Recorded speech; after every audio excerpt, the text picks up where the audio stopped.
Halo teman-teman yang sedang persiapan beasiswa LPDP, kali ini kita akan lanjut review dan kali ini review essay akan tentang kesehatan. Oke, untuk lebih detailnya kita akan coba bahas step by step.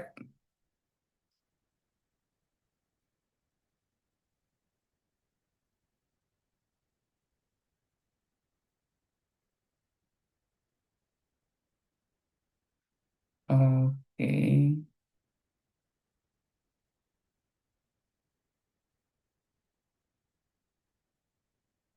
sebentar. Oke, sekarang kita coba bahas. Hmm.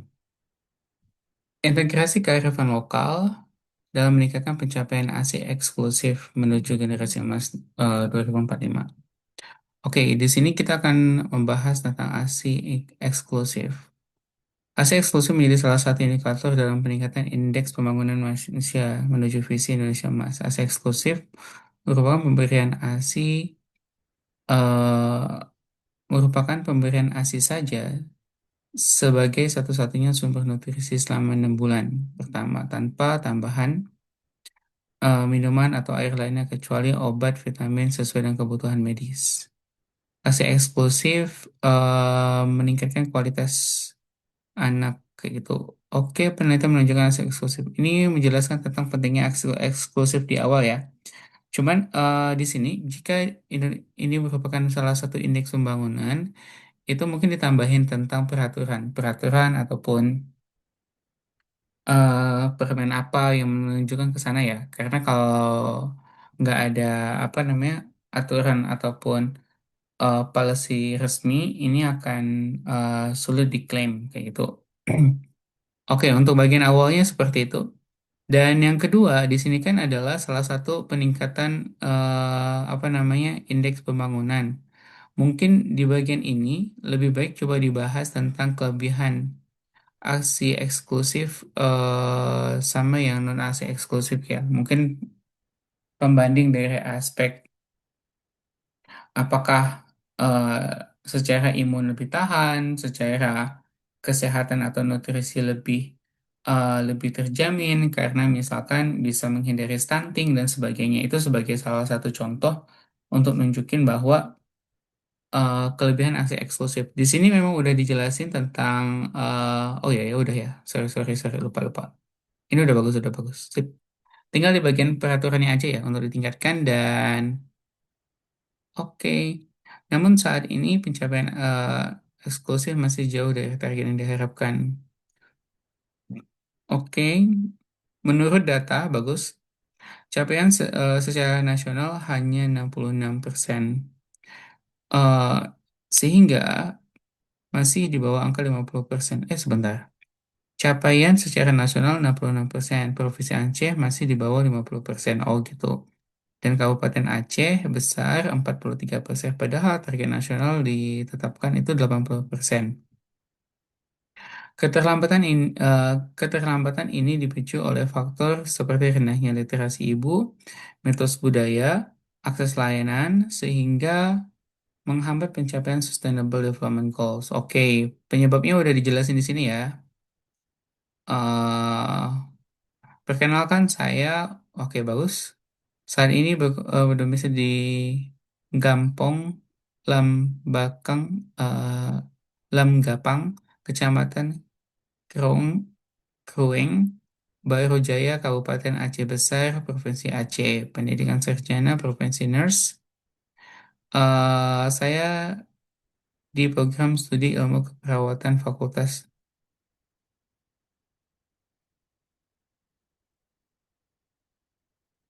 Sebentar.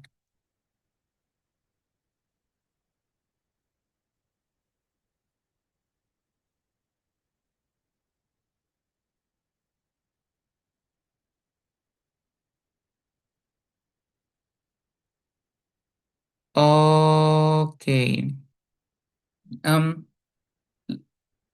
ini informasinya agak sedikit terlalu eksesif dalam satu kalimat dan akan lebih baik itu dijelaskan secara bertahap ya.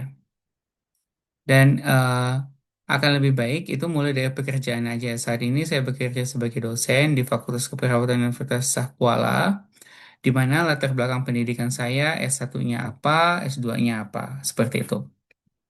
Jadi polanya seperti itu. Itu akan lebih mempermudah dalam penyampaian informasi dan memahami informasi. Oke, ke perawat. Fokus keilmuan saya yaitu ya ini boleh diletakkan di akhir. Oke, perpaduan antara latar belakang pendidikan dan pekerjaan saat ini menjadikan saya punya keinginan yang kuat untuk mendorong kualitas perkembangan anak menuju ke generasi muda tangguh. Dimulai sejak dini dengan meningkatkan kecukupan aksi eksklusif. Dalam rangka tersebut, beberapa tahun belakangan saya giat melakukan penelitian dan pengabdian kepada masyarakat terkait dengan upaya peningkatan aksi eksklusif. Kemudian menunjukkan jurnal. Ini sebenarnya udah bagus kalau seandainya bisa. Nanti kan polanya adalah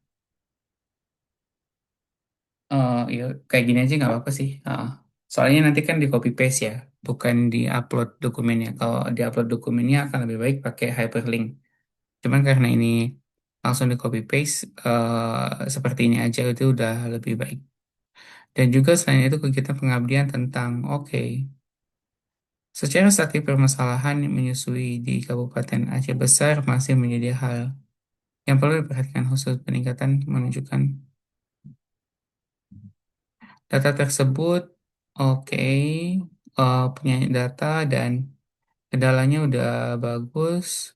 Sebagai faktor penyebab hal tersebut, eh, ibu rendahnya ternyata tentang manfaat ASI eksklusif. Oke, pengaruh mitos. Pengalaman yang saya alami memotret fenomena tersebut akibat sebagai faktor serupa literasi kesehatan masih rendah. Oke, kalau seandainya ini informasinya kayak terulang, kalau seandainya mau ditulis kembali, idealnya ini lebih kepada penjelasan secara detail tentang pengaruh mitos-mitos seperti apa yang mempengaruhi ibu-ibu di Aceh kayak gitu, sehingga tidak menggunakan atau tidak mengoptimalkan ASI eksklusif seperti itu. Itu yang pertama. Kayak misalkan manajemen laktasi, kendalanya seperti apa? Kemudian dukungan keluarga yang minim kayak gitu. Bentuk dukungan keluarga yang minim itu seperti apa? Apakah eh, tidak ada dukungan moral atau keluarga lebih memilih apa namanya susu formula atau sejenisnya itu yang perlu diperjelas sehingga tidak terjadi pengulangan dengan informasi yang sudah disebutkan di atas. Hmm. Oke, saat ini masyarakat masih menjalani praktik menyusui secara turun-temurun. Menyusui dianggap sebagai tugas ibu, bukan memberikan nutrisi terbaik hak anak. Sebuah keyakinan yang melekat kuat pada masyarakat. Kepercayaan lain muncul di kalangan masyarakat bahwa banyak anak bisa tumbuh kalau diberi ASI saja. Bisa tumbuh kalau hanya diberi ASI. Akibatnya, ibu memberikan sumber makanan lain kepada Oh, ini kayaknya bagaimana anak bisa tumbuh. Oke, ini kalimatannya ya. Bagaimana anak bisa tumbuh kayak gitu. Eh, Kalau hanya diberi ASI saja. Hmm, akan ini karena dia kepercayaan harusnya bentuknya statement bukan kalimatannya kayak gitu. Jadi kepercayaannya bahwa anak nggak bisa tumbuh kalau seandainya hanya diberi ASI saja kayak gitu. Mungkin itu akan lebih baik memperbaiki dari aspek bahasa karena kepercayaan itu kan sifatnya harusnya statement ya, informatif bukan kalimatannya kayak gitu. Oke, itu untuk mempermudah reviewer dalam memahami alur informasinya juga. Kemudian akibatnya ibu memberikan oke, dan ini masalahnya. Oke, kalau seandainya punya data statistik, misalkan ini lebih coba dijelasin ya, misalkan beberapa persen ibu itu memberikan makanan selain apa yang harusnya mereka dapatkan kayak gitu. Oleh karena itu, saya memiliki keinginan yang kuat untuk melanjutkan studi guna uh, guna sehingga studi guna sehingga mungkin sehingga aja ya gunanya bisa dihapus berkontribusi secara nyata dalam mengatasi rendahnya capaian eksklusif.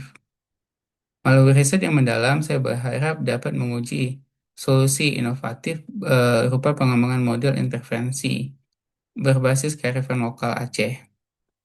Model ini mengintegrasi praktik kesehatan modern, budaya lokal, dan nilai agama Islam yang dominan di Aceh, khususnya untuk mempersiapkan ibu hamil agar siap menyusui pasca melahirkan. Oke, pengembangan model intervensi ini berbasis kearifan lokal untuk percepatan peningkatan pencapaian keberhasilan ASI eksklusif di Aceh. Pendekatan ini juga memasuki unsur budaya, dukungan eksklusif seperti Hikayat Aceh, dan sisi edukasi konseling. Oke,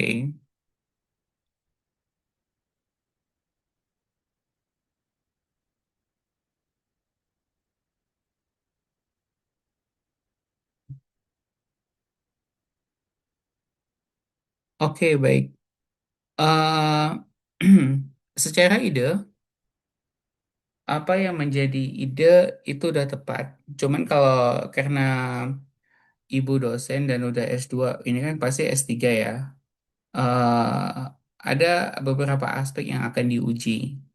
Yang pertama dari aspek nurse. Nurse itu kan model model penelitiannya itu kan rata-rata adalah positivis ya. Sedangkan konstruksi dari masalah yang ibu angkat itu lebih kepada social interpretivis kayak gitu. Dan eh, saya agak sedikit em, mendorong ibu untuk mempertimbangkan aspek riset seperti apa yang relevan kayak gitu ya.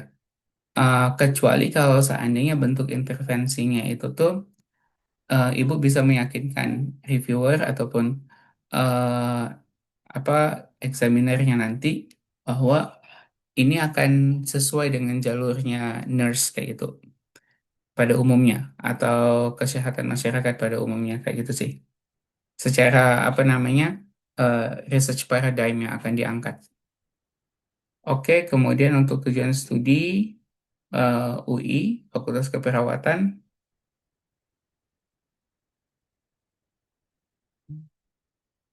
ini lebih kepada manajemen ya, pengembangan. Oke, kemudian merupakan pelopor S3.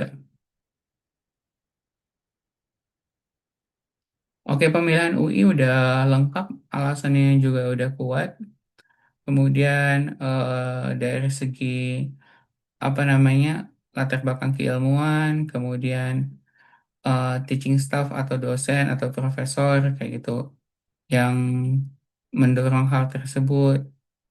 Ya, kemudian penyelesaian perkuliahan saya tepat waktu, mak- eh, perencanaan kuliahnya juga udah oke, detail kayak gitu per tahunnya. Kemudian oke,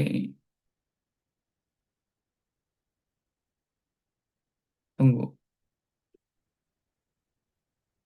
Oke, ini rencana pasca studi ya. Oke, sebagai putri daerah yang berprofesi sebagai dosen keperawatan di Aceh, saya menyaksikan langsung bagaimana rendahnya capaian ASI eksklusif menjadi tantangan serius bagi kesehatan generasi penerus. Saya yakin kunci mengatasi masalah tersebut terletak pada komprehensif inovatif. Oke, kayak oke. Selain itu, studi S3 berkali saya dan penyelesaian studi. Oke. Eh, ini untuk teman-teman yang lanjut S3. Idealnya ini tuh adalah setelah studi itu ada rencana pasca studi. Dan rencana pasca studinya itu tuh harus sifatnya eksplisit menjelasin bagaimana implementasi hasil penelitian atau disertasinya nanti. Jadi dari disertasi yang ada, yang udah dibikin, nanti implementasinya kayak gimana? Dan apa ya istilahnya itu tuh research to practice-nya seperti apa?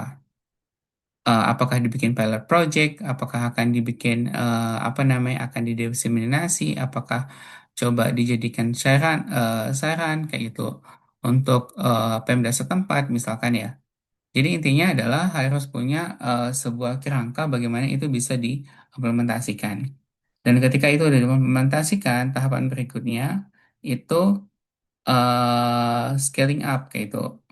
Scalingnya up-nya itu tuh bisa kalau seandainya ibu dosen, ibu kan dosen ya, ini udah betul, yaitu apa namanya, eh, coba scaling up-nya dari segi universitas dulu. Bagaimana mahasiswa ibu dilatih, di training untuk bisa mengimplementasikan apa yang udah ibu kembangkan selama studi S3. Kemudian nanti di tahap jangka panjang, ibu menargetkan aksi eksklusif sekian persen melalui program tersebut misalkan ya.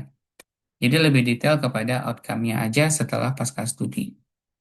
Oke, kalau yang di sini masih lebih kepada kebutuhan studi, lebih banyak dibahas di sini. Kayak misalkan, saya yakin LPDP, saya yakin kayak gitu, memfasilitasi dukungan LPDP membuka pintu bagi saya untuk melakukan penelitian komprehensif dan mendalam. Program yang saya tawarkan sangat sesuai dengan salah satu tujuan, yaitu pembangunan program prioritas nasional dalam berkelanjutan. Selain itu, studi S3 ini masih kayak kebutuhan studinya. Sebenarnya, harusnya ini tuh lebih kepada rencana pasca studi. Kemudian selesai saya studi, saya berkunjung kembali ke Aceh, kayak gitu. Saya bekerja sama dengan pemerintah dan tokoh masyarakat. Oke, penelitian untuk menyebarluaskan hasil penelitian. Dan ini masih umum, masih belum ada kerangka bagaimana itu diimplementasikan. Oke, paling coba memikirkan bagaimana hal tersebut bisa diimplementasikan untuk pemilihan siapa aja yang akan terlibat udah tepat, tokoh masyarakat, pemerintah daerah, kayak itu tenaga kesehatan, itu udah tepat. Tinggal kerangka prosedurnya yang sifatnya eksplisit dan jelas kayak itu. Apa aja tahapannya. Oke, mungkin itu yang bisa coba saya bahas dari essay ini. Secara struktur dan penulisan udah rapi, tinggal beberapa aspek yang perlu dipenuhi. Kayak mungkin dari aspek tata bahasa, hindari menggunakan bahasa yang apa ya, em, yang bisa yang nggak to the point. Jadi lebih baik bahasa yang lebih to the point untuk mempermudah examiner dalam memahami alur. Dan em, oke, serta ini ya, rencana pasca studinya yang masih belum clear dan jelas secara kerangka alurnya. Oke, mudah-mudahan bermanfaat. Good luck yang bagi yang punya essay ini.